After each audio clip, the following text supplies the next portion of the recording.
Welcome to the news on NTA International. Just a reminder that you can watch this news on Vision TV 247 and other social media platforms displayed on your screen. I am Mina Daniels. First, the headlines. Vice President Shatima lauds Nigerian efforts feats in regional and sub-regional peace and security.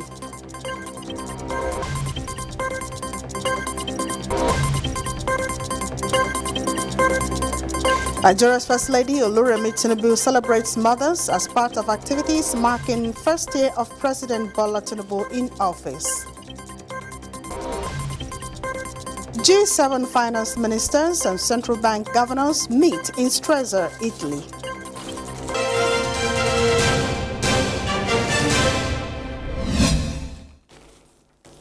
The Nigerian Air Force, beyond being a stabilizing force in the nation's quest for order, has also made significant mark on the international scene in pursuit of regional and sub-regional peace and security.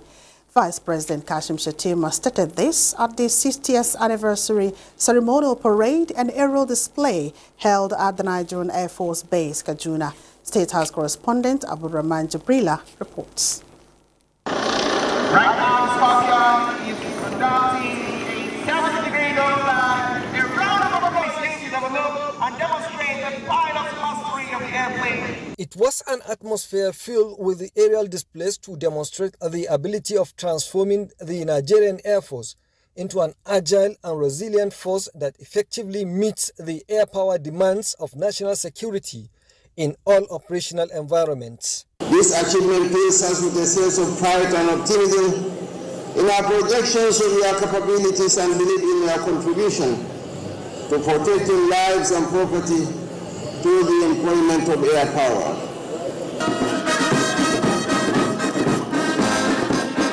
And the federal government is making investments in procuring state-of-the-art multi-role combat aircraft and attack helicopters that will significantly enhance capabilities of the air power. Our response to these changes should not be fear of security compromises, but rather a commitment to collaboration and the development of partnerships with friends and allies in the sub-region and beyond to collectively address our shared threats. Nigerian Air Force at 60 with the theme Leveraging Strategic Partnership in Aerospace Innovations for Regional Security brought together airmen across the globe.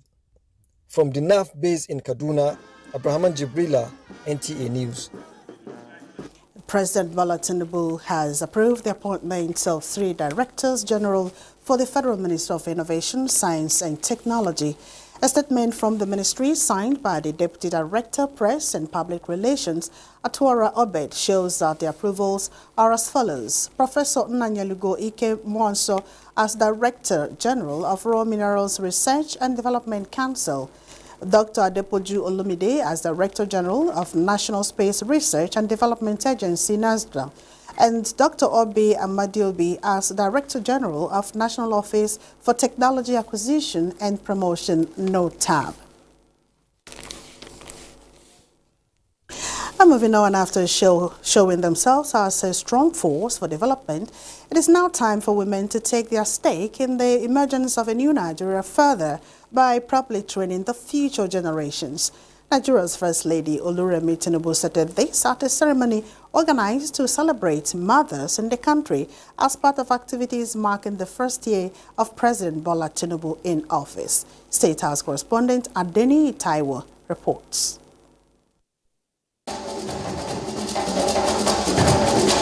They have a cause to cheer, with their voice louder and their aspirations receiving better attention in the last 1 year. And under a perfect ambience created by a colorful performance from one of Nigeria's greats, Onyeka Onwenu, they reveled in the knowledge that their sacrifices and contributions as women and mothers of the nation have come into reckoning. As the mother of the nation, the spotlight was on Nigeria's First Lady Oluremi Tinubu and her interventions to champion the cause of women in the country. This she ever shared with her guests, whose sacrifices, she noted, often go unannounced or uncelebrated. We are leaders, innovators, and trailblazers, excelling in every field and breaking barriers, and even in politics. The achievements of our women in all sectors of the economy is highly commendable. Reflecting on the theme of the day, looking ahead, the First Lady says Nigeria is at the threshold of our prosperity and called on mothers to shape that desired future by giving proper training to their children. With what we have seen in society today, if we do not step in to make the necessary amends, our children are at risk of losing their identity. Tell them the way it is. We don't accept nakedness in our culture. That is not beautiful. For the Nigerian project to succeed, the current administration needs all the support it can get, starting from women. No matter what, let's keep our differences aside for the benefit of all. But united, we would uplift ourselves as women. Our First Lady has brought Nigerian women out. Let us come out and rally around her. The bold step that Mr. President has taken in the last 1 year are very essential. The anniversary cake, the first of many, was cut to mark the day. In the State House, NTAi, NTA News. Ahead of the first year anniversary of his administration on the 26th of May, President Bola Ahmed Tinubu today departed Abuja for Lagos to begin a commissioning spree of projects completed under his administration. On Sunday, the president will inaugurate the concrete paved road to the nation's major ports in Apapa and Tinkan Island. The reconstruction road, which began under President Muhammadu Buhari administration, was financed by the Dangote Group using its tax credits. On the same day, President Tinubu will formally inaugurate virtually the refurbished Third Mainland Bridge and also commission the rehabilitation of 330 roads and bridges across the country. The high point of the president's engagements on Sunday will be the inauguration of the iconic Lagos-Calabar Superhighway, estimated to cost about 15 trillion naira. President Tinubu will return to Abuja on Tuesday to begin another round of commissioning. He will first inaugurate the Southern Parkway, which the Nyesom Wike-led FCT administration named after him. On Wednesday, the president will attend the National Assembly Dialogue Series, after which he will unveil the National Assembly complex named after him. President Tinubu will leave the National Assembly to relaunch the commercialization of Abuja Metro and symbolically join a train ride to the city to center. On Friday, 31st May, President Tinubu will commission the Naseni Portland Compressed Natural Gas Reserve Engineering Center at Otako. Nigeria cannot afford to lag behind in the World Bank's degraded land restoration drive, which aims to combat climate shocks in 20 affected states in the northern region. These and many more concerns came up when the project management unit from across the state met to deliberate performance and shortfalls in a careful implementation strategy. Charles Alpha reports. The World Bank interventions are not mere initiatives, but life-transforming projects that demand accountability, transparency, and commitment to deliver. In Akrisel, the agroclimatic resilience in semi-arid landscapes is not so different. This implementation support mission to Nasarawa State by the federal government, World Bank, and Food and Agriculture Organization presents an opportunity for coordinators from 19 northern states to do peer group comparison, share ideas, X-ray performance and shortfalls for effective implementation of the project, which centers on dry land management, rural communities, activities on farming, and strengthening of climate institutions. States like Gombe, Adamawa, Jigawa have showcased the brilliance that they have in their skill sets. For us, we will be all gingered to quickly go back to our different project management units to deploy the strategies that were taught here. Restoration itself is a process. We don't restore today and get result today. It takes time. So land management will become an important, I would say, follow-up action. While some states have adopted techniques that have worked and delivering on the mandates of the AgriSol, slow starters at the performance review meeting were advised to sharpen their skills in order to meet up the 350,000 land restoration target of the World Bank. Charles Alpha, NTA News. A joint technical inspection team has validated Nigeria's readiness to host the headquarters of the $5 billion African Energy Banks. The AEB is set to be established in Nigeria in July 2024. According to a statement by the Permanent Secretary of the Minister of Petroleum Resources, Ambassador Nicholas Ella, the technical inspection team is from the African Petroleum Producers Organization and Afrexim Bank, the joint promoters for the establishment of the African Energy Bank. Nigeria, Ghana, Benin, and Algeria pre-qualified in the first round of bidding earlier in the year to proceed to the final round of the exercise.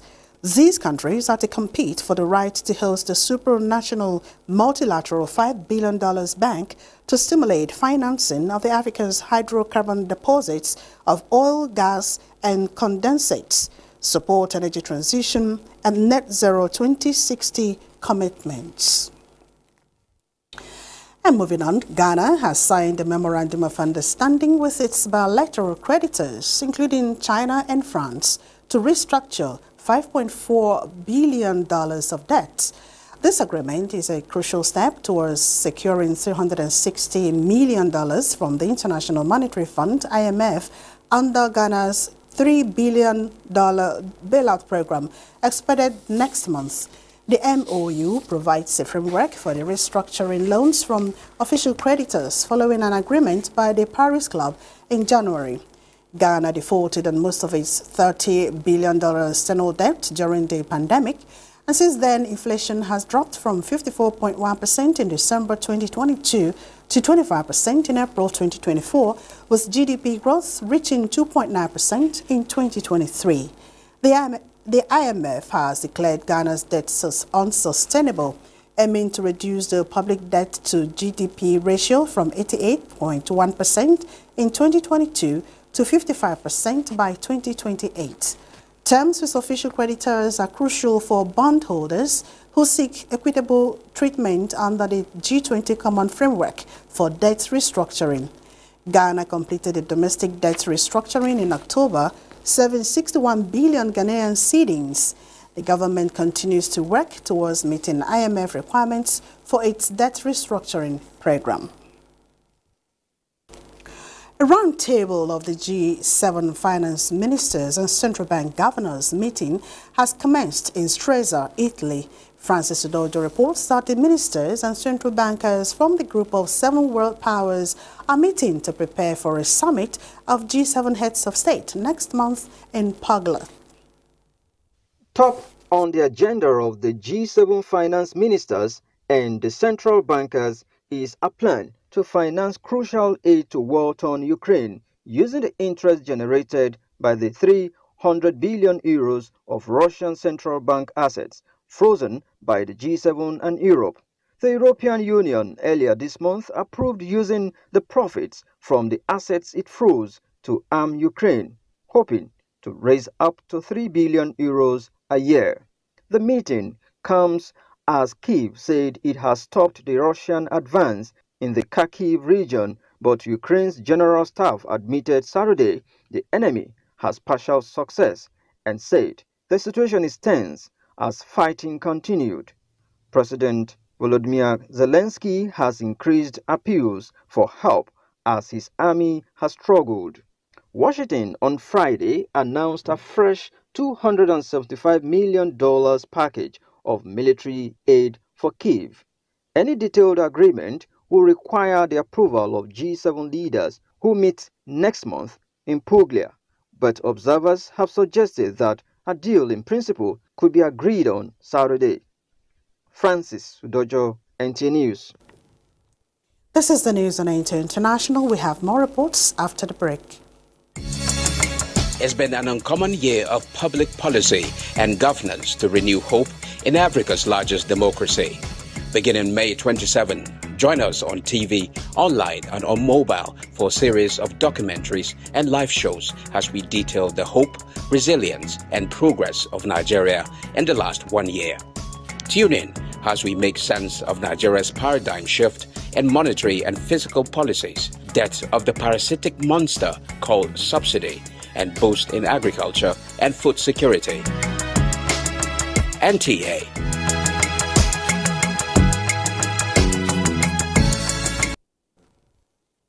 Glad to have you back. As hope and compassion unfolded, the Senior Special Assistant to the President on Special Needs and Equal Opportunities ignited a beacon of support, launching the distribution of food palliatives to persons with disabilities across the 6 geopolitical zones, illuminating a path of relief and empowerment for thousands of vulnerable souls. And Gofan Shaji Ugwai brings us the report. This gathering is to make a difference in the lives of persons with disabilities, a gesture of hope and support to ensure their inclusion and empowerment. Food palliatives, a vital support system for persons with disabilities, providing them with the necessary resources to thrive. I'm very, very happy for this empowerment. So every one of us here is happy. As a representative of the executive chairman, we are happy. This program aims to reach over 5,000 persons with disabilities across the 6 geopolitical zones, providing them with food security and hope for a brighter future. One of the agenda of President Bola Ahmed Tinubu is to eradicate poverty, is create job employment and also inclusivity. At least 500 households, and we are not only supporting them with the food item, we are supporting them with financial support. In line of implementation policy in the direction of to cover up all the 774 local government in Nigeria, particularly with persons with disability, to feel the impact of this present government on Renew Hope agenda.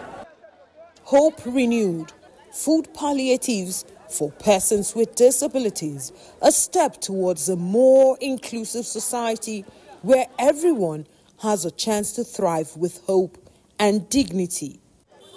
In Abuja, Gofan Shaji Ugwai, NTA News. Agencies and the Ministry of Interior must find efficient ways of delivering on their core mandates. This is the message of the Minister of Interior, Olubunmi Tunji-Ojo, at a retreat for top management and agencies in the ministry. Victor Azu reports. Saturday is fast becoming a work day for officials in the Ministry of Interior. With an energetic minister brimming with ideas, everyone is adapting and pushing the boundaries. At this top management retreat, directors and heads of agencies in the ministry are expected to rub minds and come up with solutions to Nigeria's internal security challenges. Together, we have the opportunity to shape the future of our agencies, to strengthen our national security posture, and uphold the values and principles that define us as defenders of our nation's security. And the minister, fresh from receiving his Vanguard Personality of the Year award, wants more from his team. The first is efficiency, and the second is to renew the hope of Nigerians in service delivery. Performing better in terms of meeting up with the yearnings of Nigerians, and of course a more efficient way of executing the responsibilities by virtue of technology, better human resources allocation, and of course knowing fully well that in whatever they do, the only thing that's worth consideration is Nigeria. After all said and done, trust Nigerians to impatiently anticipate the changes. In Abuja, Victor Azu, NTA News. The Ministry of Health and Social Welfare, in collaboration with the Society for Family Health, has concluded its 5-year project, Delivery Innovation in Self-Care. Uche Ugochukwu reports that the project aims to support women and communities to assume power and control over their sexual reproductive health. Gathered in this hall are healthcare professionals, policymakers and actors from the 15 states covered in the Project 1 to reflect on the impacts of the Delivery, Innovation and Self-Care Project, tagged DISC, leveraging on the lessons learned from COVID-19 when there was depth of access to healthcare facilities. The project, in the 5 years of implementation, empowered women and communities to take charge of managing their health through self-care interventions. We've been able to impact the contraceptive prevalence rate, which in turn has impacted maternal mortality in our country. Since the project has started, we've taken self-injection from being about 12% of DMPSC until most recently about 50% of DMPSC. Through partnerships, the project reached remote and underserved areas, delivering vital healthcare information and services directly to those in need. We're thinking about the sustainability, so going forward we will be ensuring that our facilities through our DMA have commodities and consumable available 24/7 for our women and leveraging on the CHIPS program in the states. Nigerian government is making effort through the Honorable Minister of Health and Social Welfare, who is very passionate in providing funds for the procurement of the family planning commodities. The dissemination meeting provided a platform for participants to exchange best practices, lessons learned and recommendations for sustaining the project's impact and the next phase of the project. Uche Ugochukwu, NTA News. 9 suspects have been arrested and drugs with street value of between 30 to 50 million naira seized by the Investigation and Enforcement Directorate of the National Agency for Food and Drug Administration and Control.